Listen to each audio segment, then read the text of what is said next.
समस्त हमारे उपस्थित मंच पर सभी भारतीय जनता पार्टी के महानुभाव और मेरे सामने बैठी हुई सोनकच्छ और पीपलरवा की मेरी समस्त जनता जनार्दन नहीं लेकिन सिंधिया परिवार के सदस्यगण जो जहां बैठे, आप लोग सब बैठ जाओ। वहां पीछे मेरे बुजुर्ग दादा सब लोग नहीं देख सकते। अरे आप चिंता मत करो, मैं हूं ना। बस मेरे हाथों को मजबूत कर लो। आपकी रक्षा, आपकी विकास, आपकी प्रगति राजेश सोनकर की नहीं लेकिन ज्योतिरादित्य सिंधिया की भी जिम्मेदारी होगी। बैठ जाओ, आराम से बैठ जाओ ना, तुम भी आराम से ही बैठोगे। और ये भी याद रख लेना कि जितना जमीन के पास रहोगे उतना ही ज्यादा आगे बढ़ोगे। इसलिए मैं भी सदैव जमीन पे रहना पसंद करता हूं। और जितने लोग मंच पे बैठे हुए हैं इनको भी मंच पे बैठाने वाले कौन हैं? तो मेरी देवतुल्य जनता को मैं प्रणाम करता हूं। मेरे साथ में खड़े हुए भारतीय जनता पार्टी का सैनिक, भारतीय जनता पार्टी का योद्धा, प्रधानमंत्री नरेंद्र मोदी जी के प्रत्याशी, गृह मंत्री अमित शाह जी के प्रत्याशी, पार्टी अध्यक्ष नड्डा साहब के प्रत्याशी और सबसे महत्वपूर्ण पीपलरवा के दिल के प्रत्याशी मेरे अपने राजेश सोनकर।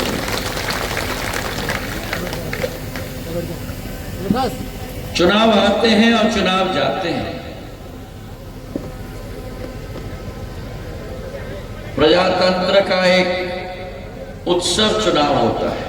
मैं निवेदन किया ना आप लोगों से, बैठ जाओ। अगर आप चाहो तो मैं वहीं आके भाषण दे दूंगा।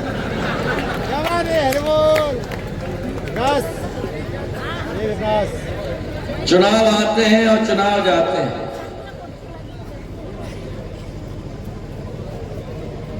पर जिंदगी में अच्छे लोग, अच्छे दिमाग के लोग केवल नहीं, बहुत लोग आपको जिंदगी में मिल जाएंगे जिनके दिमाग दूध की तरह साफ होते हैं लेकिन दिल बड़े काले होते हैं। समझ गए?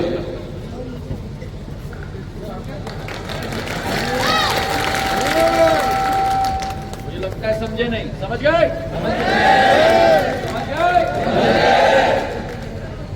आज आपके सामने भारतीय जनता पार्टी में एक ऐसा प्रत्याशी खड़ा है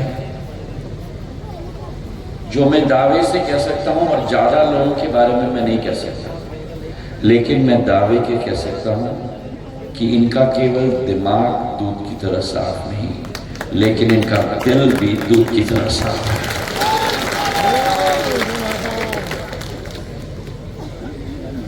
और आज सोनकच्छ में आकर मैं अपना सौभाग्य मानता हूं और इसका एक मुख्य कारण है। और मुख्य कारण यह है कि ये सोनकच्छ मेरे लिए राजनीतिक क्षेत्र नहीं है। ये तो घर है भैया, आपका घर। आजादी के पहले जहां एक तरफ भोपाल की नवाब की रियासत थी, दूसरे तरफ होलकर रियासत थी, तीसरे तरफ देवास के पुआर की रियासत थी, ये सोनकच्छ ग्वालियर रियासत की आखिरी गांव थी। तो ये सोनकच्छ के साथ सिंधिया परिवार का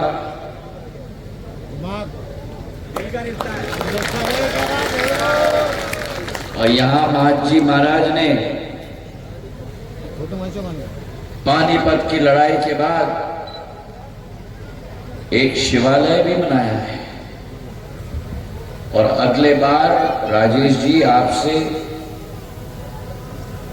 हमारे जिलाध्यक्ष जी से मैं निवेदन करूंगा और मेरे इस पीपल रवा की जनता से भी निवेदन करूंगा, हम पैदल चलेंगे और जाके वहां दर्शन भी करेंगे।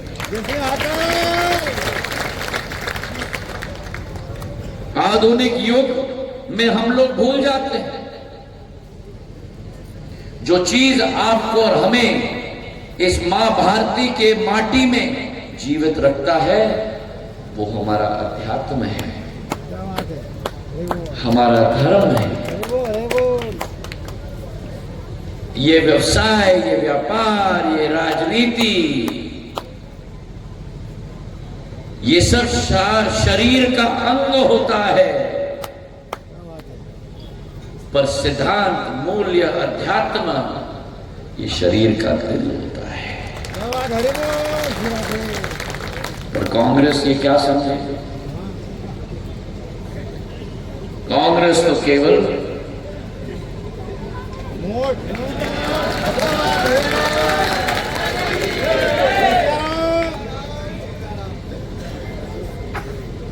और आज मध्य प्रदेश में वही स्थिति वो कांग्रेस पार्टी निर्मित करना चाहती है।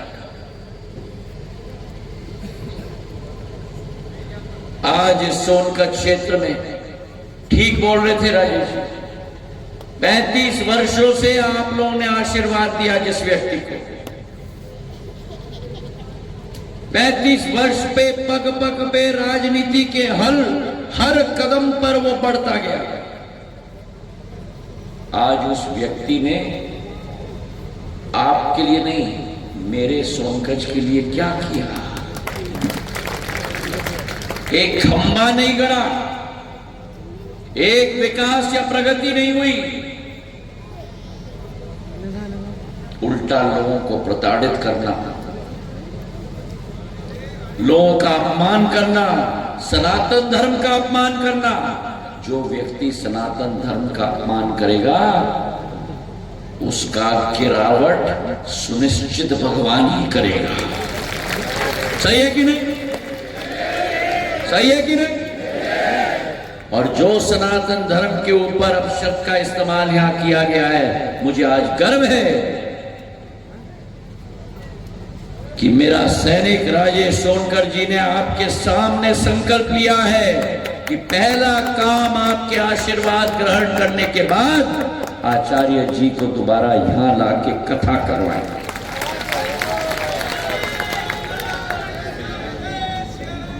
एक तरफ अधर्म है और दूसरी तरफ धर्म है, एक तरफ निराशा है और दूसरी तरफ आशा है, एक तरफ भ्रष्टाचार है और दूसरी तरफ सुशासन है। मेरे भाई और बहनों, जिस मध्य प्रदेश में 2003 के पहले क्या हाल था, सोनकच्छ से देवास जाना पड़ता था तो क्या स्थिति होती थी? हम लोगों को ढूंढने पड़ते थे कि गड्ढे कहां खत्म होता है और सड़क कहां शुरू होती है। सड़क ऐसी होनी चाहिए ना, मध्य प्रदेश की सड़कें में हम लोगों को जाने के लिए ऐसे जाना पड़ता था।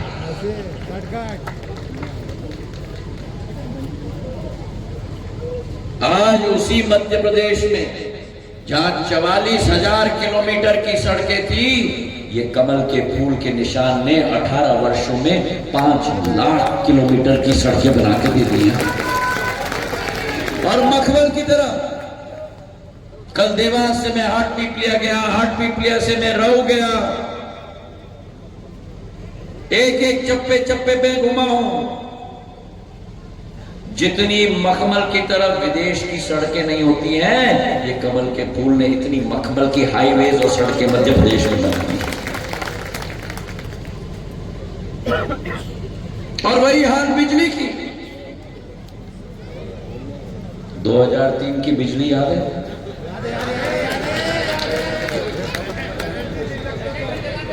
और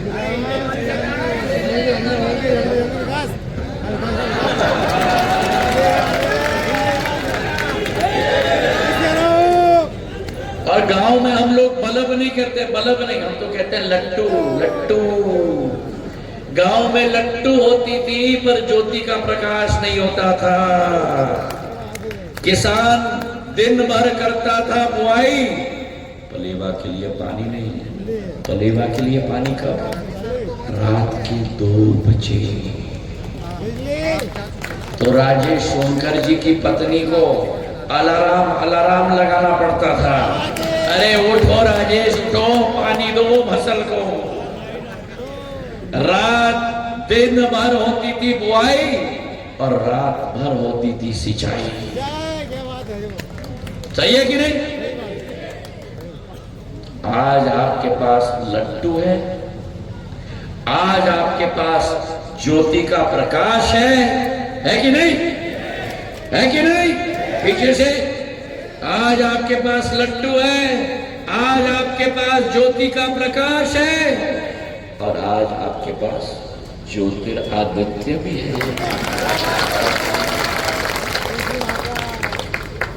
अब आप में से कई लोग कहेंगे कि 2003 का याद क्यों दिलवा रहे हैं? भयानक सपना था। प्रधानमंत्री जी ने कहा ना 2003 के पहले सरकार मध्य प्रदेश में थी, लेकिन कौन सी सरकार थी?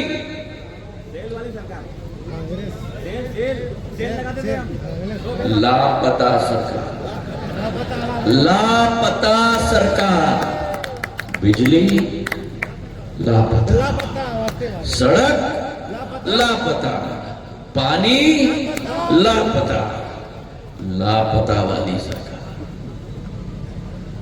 और इसलिए याद दिलाना जरूरी है क्योंकि 2023 के चुनाव में 30% जनता सोनकच्छ की, पीपलरवा की 30% मतदाताओं का जन्म नहीं हुआ था 2003 में। उन्होंने वो कालखंड नहीं देखा है जो दादा ने देखा है। उन्होंने कभी कांग्रेस की सरकार का अनुभव नहीं किया। रोड पे जाओ तो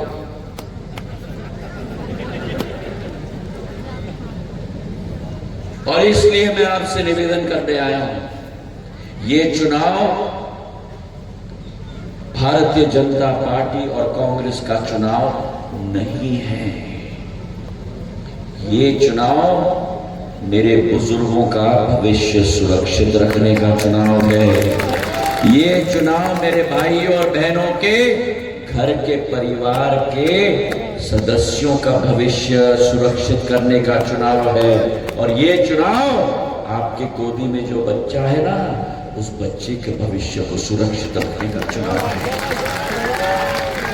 हमें तय करना है कि हमने जो 18 साल का प्रगति और विकास का उड़ान पकड़ा है, हमें उस उड़ान में सफर करना है या दोबारा 2003 के काले गड्ढे में जाके गिरना है।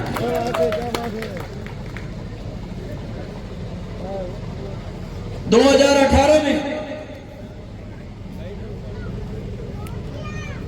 चुनाव आया और चुनाव प्रचार में ऐसे मंच से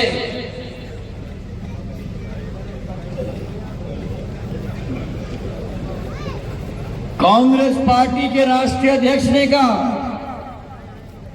मेरे किसान भाइयों, कांग्रेस का कहना साफ, हर किसान का 2 लाख का कर्जा।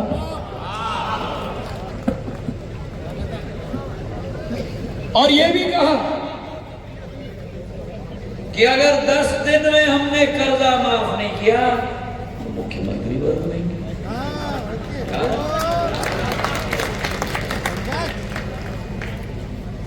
अब मैं पूछना चाहता हूं, यहां बैठे किसानों में किसी का कर्जा माफ हुआ? किसी का कर्जा माफ हुआ? अगर मैंने सरकार न बदली होती, अगर मैंने सरकार न बदली होती तो शिवराज सिंह जी का मुख्यमंत्री ब्याज माफ योजना, कोऑपरेटिव बैंक में 2500 करोड़ 12 लाख किसानों का कर्ज कभी माफ होता? तो मुझे बताओ, कांग्रेस की सरकार बननी चाहिए?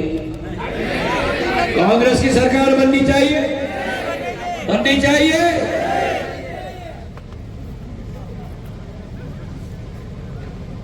अब आप में से कितने लोगों को प्रधानमंत्री किसान सम्मान निधि से पैसा मिलता है?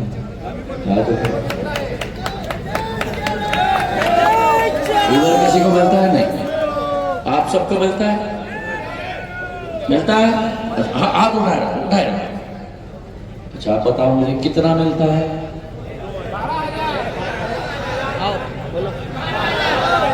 12,000। 6 और 6 मिलता है? 6 और 6, 6 और 6। अब मुझे बताओ, 6 केंद्र से आता है और 6 कहां से आता है? कहां से आता है? अगर मैंने सरकार न बदली होती तो क्या 6,000 मिलता? 6,000 मिलता? कांग्रेस की सरकार आनी चाहिए? अभी मुझे सुनाई नहीं दिया। आनी चाहिए? आनी चाहिए? आनी चाहिए? अब आप लोगों को जिनको 6 और 6, 6 और 6, जिनको 6 और 6 मिलता है, सब सारे के सारे सब उड़ जाओ अपने जगह पे।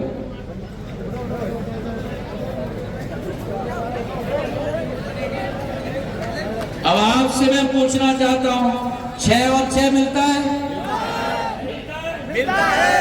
आगे भी मिलना चाहिए? मिलना चाहिए? 100% मिलना चाहिए। किसी के मन में कोई भाव नहीं है, मिलना ही चाहिए। तो कान खोल के सुन लो। नहीं नहीं नहीं, मत बैठो, मत बैठो, मत बैठो, मत बैठो। कान खोल के सुन लो। अगर कांग्रेस की सरकार आई, आपका 6+6 गया। तो बताओ, कांग्रेस की सरकार आनी चाहिए क्या? आनी चाहिए क्या? बैठे। और मैं ये क्यों कह रहा हूं?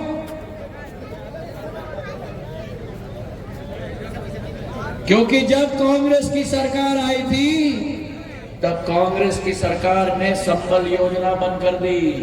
कांग्रेस की सरकार ने 51 भारतीय जनता पार्टी की जनहितैषी योजनाएं, आप में से कई लोगों ने देखा होगा ना, कौन बनेगा करोड़पति, अमिताभ बच्चन का देखा है ना। जब उत्तर आ जाता है तो अमिताभ बच्चन जी क्या कहते हैं? अरे बोलो, लॉक किया जाए।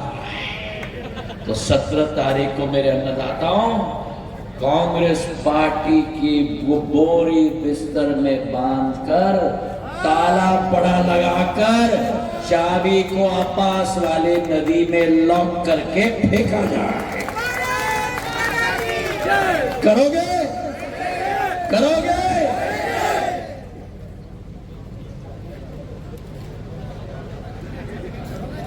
हमारे ग्रंथों में लिखा गया है,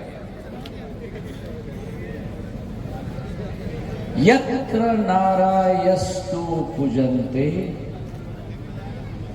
तत्र रमन्ते देवता। क्या मतलब? अर्थात कि जहां नारियों का सम्मान होता है, वहीं देवता विराजते हैं। सही है कि नहीं? हमारी बहन श्रीमती लीला देवी कटरिया जी उठिए। यत्र नारायस्तु पूजन्ते तत्र रमन्ते, बोलो, तत्र रमन्ते। अरे बोलो, यत्र नारायस्तु पूजन्ते तत्र रमन्ते। महिलाओं का सम्मान हमारे देश की शान और देश के हृदय स्थल में अंकित है। और जिस तरीके से हमारी जिला पंचायत अध्यक्षा लीला देवी जी को यहां के व्यक्ति ने प्रताड़ित किया, उसका जवाब इस 17 तारीख के चुनाव में हमें लेना होगा। लोगे जो लोगे उसके तरफ से मैं माफी मांगता हूं आपका। महिला हमारे लिए देवी समान है, देवी। और कोई महिला को प्रताड़ित करे, ये आपके और मेरे मध्य प्रदेश में हम सहन नहीं करेंगे मेरे भाइयों। हमारी जिला पंचायत अध्यक्षा निर्वाचित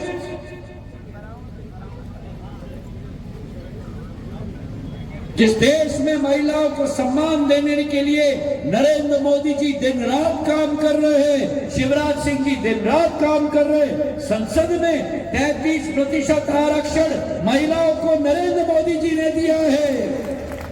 मेरे सोनकच्छ और पीपल रवा में मेरी महिला अध्यक्षा को प्रताड़ित किया जा रहा है। संकल्प लो मेरे भाई और बहनों कि इसका भी बदला और जवाब हम 17 तारीख को देंगे। हाथ उठाकर मुझे बताओ, संकल्प लोगे?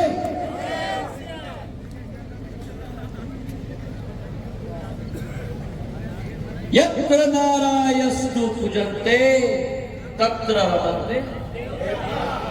अरे दम से, तत्र रमन्ते, तत्र रमन्ते। मेरी महिला है। 2003 के पहले मध्य प्रदेश में बलात्कारें होती थी सरेआम, लाल शर्ट, भ्रूण हत्या होती थी। बेटी जब पैदा होती थी बोझ समझी जाती थी। पहली बार मध्य प्रदेश में शिवराज सिंह चौहान जी ने लाडली लक्ष्मी योजना लाई। अब मध्य प्रदेश में जब बेटी पैदा होती है तो बोझ नहीं लखपति पैदा होती है, लखपति। और अब कुछ महीने पूर्व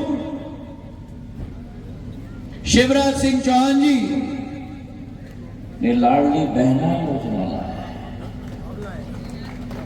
मेरी लाडली बहना यहां बैठी है, कोई भी यहां कोई लाडली बहना है?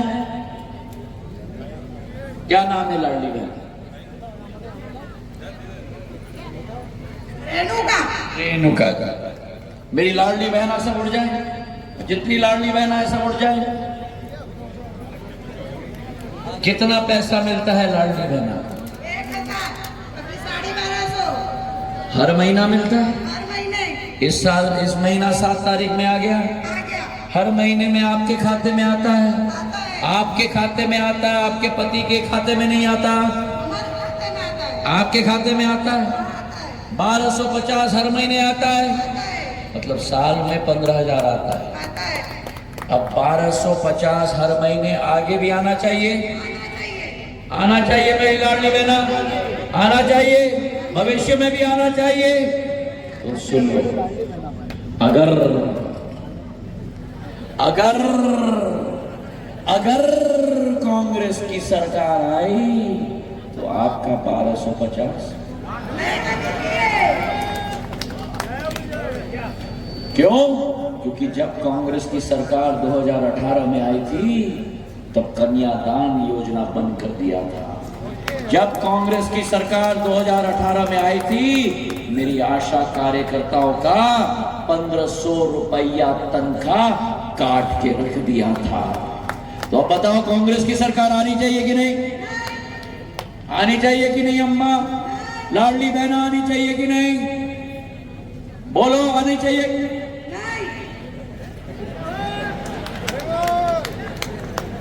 अब रेणुका जी अब सब बैठ जाएं कि रेणुका जी उठे।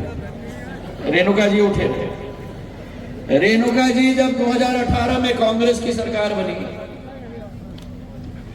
तो रेणुका जी कमलनाथ जी के पास गई और रेणुका जी ने कमलनाथ जी को कहा, भैया कुछ तो हम बहनों के लिए करो। तो कमलनाथ जी ने रेणुका जी को कहा, थोड़ा सोच के। रेणुका जी को कहा, बहना तिजोरी खाली है, बहना तिजोरी खाली है। निराश होकर रेणुका जी पीपल रवा वापस गांव में आ गई। जब मैंने सरकार बदली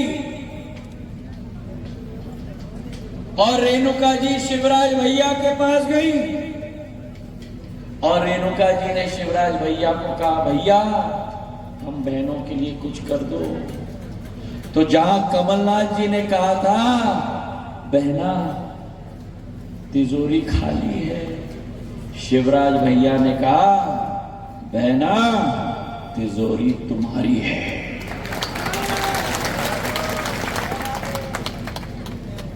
तो कहने का तात्पर्य यह है कि उधर है धोखे की सरकार और इधर है मौके की सरकार। मेरे भाइयों, उधर है धोखे की सरकार और इधर है मौके की सरकार। वहां जो जोड़ी है ना, छोटे भाई, छोटे भाई, कांग्रेस पार्टी और जोड़ी का बैठा, कांग्रेस पार्टी और जोड़ी, राजेश जी, कांग्रेस पार्टी और जोड़ी का ध्यान केवल ही केवल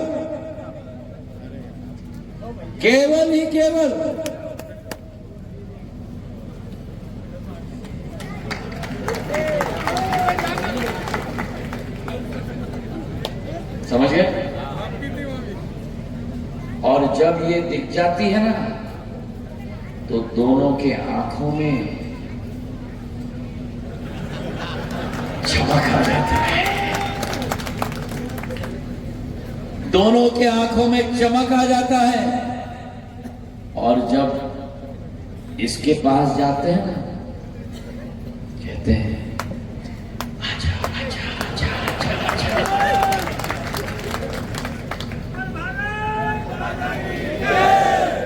कांग्रेस में किस्सा कुर्सी का है, भारतीय जनता पार्टी में किस्सा आपके आंखों में चमक आए, आपका विकास हो, आपकी प्रगति हो। प्रधानमंत्री नरेंद्र मोदी जी के नेतृत्व में ये कमल का फूल आपके जीवन के लिए समर्पित है मेरे भाइयों। और इसलिए मैं कहता हूं, उस तरफ है शून्य की सरकार और इस तरफ है पुण्य की सरकार। उस तरफ है शून्य की सरकार, इस तरफ है पुण्य की सरकार। उस तरफ है झूठ फूट और लूट की सरकार, झूठ फूट और लूट की सरकार। कहते हैं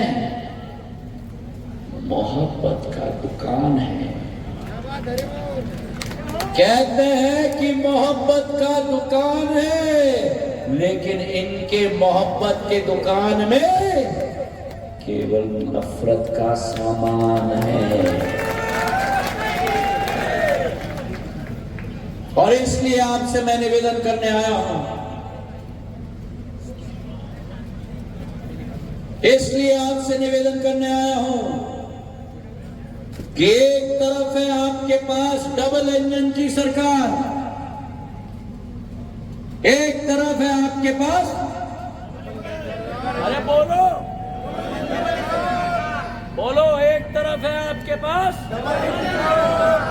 और दूसरी तरफ है आपके पास बिना इंजन की सरकार। एक तरफ है आपके पास डबल इंजन की सरकार दूसरी तरफ है आपके पास बिना इंजन की सरकार, एक तरफ है आपके पास आपका तलवार और आपका धार। एक तरफ है आपके पास आपका तलवार और आपका धार, और दूसरी तरफ है आपके पास श्रीमान बंटा धार। तो आज आपको निर्णय लेना है मेरे भाई और बहनों, आज आपको निर्णय लेना है कि अगर सोनकच्छ का विकास का मार्ग का प्रशस्त करना होगा, अगर सोनकच्छ का मार्ग विकास का मार्ग प्रशस्त करना होगा, तो 17 तारीख को एक भी वोट न छूटे। मैं हाथ जोड़ के आपसे झुककर निवेदन कर रहा हूं, एक भी वोट न छूटे, एक एक वोट डले। डलेगा, डलेगा, डलेगा। प्रधानमंत्री नरेंद्र मोदी के हाथों को मजबूत करोगे, करोगे।